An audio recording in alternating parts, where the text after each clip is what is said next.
Good morning, friends.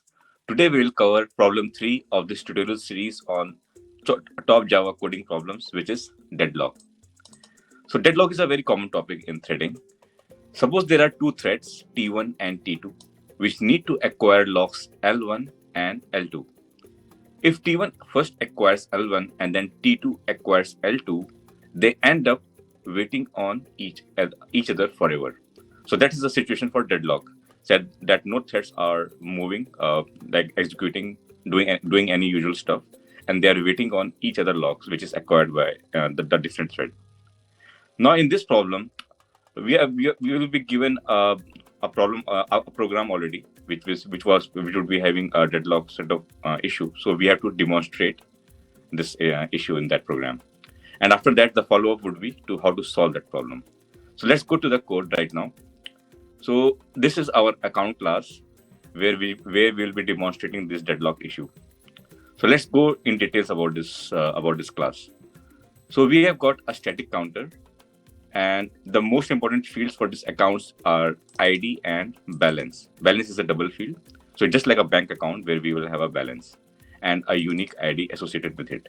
So whenever we create an account object using this constructor, we will start it with a balance, and this ID would be generated by this static counter field, which means that suppose if we are creating like 5 accounts using this constructor, so each of the account would be having ID as 1, 2, 3, 4, and 5. And then we have also this overridden toString method. Now let's go to the most important part of this class, which is the transfer method. So the transfer method would be initiated like this, that we have got an account from where we are trying to transact a balance. We are trying to like withdraw this amount from this account and transfer it to this account 2. So we will call this method from dot transfer, and we'll give the account number where we have to transfer this amount by passing this as the parameters for this transfer method. Now let's go to this transfer method now. So here we are, because we are having 2 accounts in this transaction, right? The from account and the to account. That's why we want it to be thread safe. So if there are multiple transfers being taken involving these 2 accounts, that should be thread safe. So for that, we need 2 locks here. So first one is that we have to synchronize on this account from where we are going to transfer the amount. And then we have to also synchronize on the to account where we are going to transfer the amount. So these 2 locks are required, and that's why there are 2 synchronized blocks. And there are some utility methods to print this acquire method, where we are passing the current thread and which is acquiring this lock because of this synchronized block here. So here, once this synchronized and this block is, it means that the thread which is accessing this here, this synchronized block will that thread will lock this object, and then that's why we'll print it here that this thread, the thread.current thread is acquiring this lock, this lock. Similarly, once the thread moves here to synchronize to the account, then it will lock this to account, and then again it will be printing this statement that it has acquired this lock. Now these are the like basic methods that the basic like critical section where we are transferring the amount.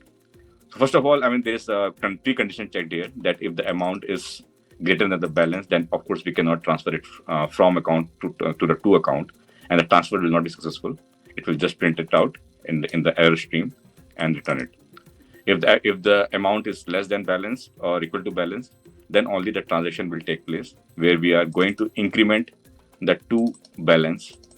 We will increment it with the amount, and similarly we will decrement the same amount from this balance, and then we print the transfer is successful. After this critical section is done, then because we are moving out of the synchronized block, which means that we are releasing the thread which is acquiring this to lock will be releasing this lock.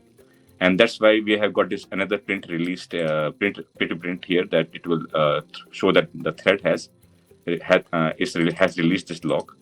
For example, here it will be releasing this to lock. Similarly, here also the print release, once we are moving out of this block, again it will print the same statement. So guys, I think the problem statement is very clear. I mean, this class I've explained it like line by line. Again, let's revise it again that we have got account with the ID and balance. And we got this transfer method where we are transferring this amount from this account, this class, to the account which is given in this parameter or the argument of this transfer method. And we are having two synchronized blocks to execute this critical section so that it's thread safe. And we can, for the client, we can use this transfer method where which will create a new thread to do the same transaction. We just need to provide the account from to and amount. So I've already created an account test class. And so now your job is to like demonstrate this deadlock, that why this deadlock is happening. So in this, we have created two accounts, account one and account two. Like you can use from and to account here and then have a transaction. So in this test method, you have to write the scenario that the deadlock is happening and demonstrate that why it is happening. So guys, please try this problem on your own. In the next video, I will go through the solution of this, and we will demonstrate this deadlock by writing the unit test. And in the follow-up, we will fix this problem as well. So see you all in the next video.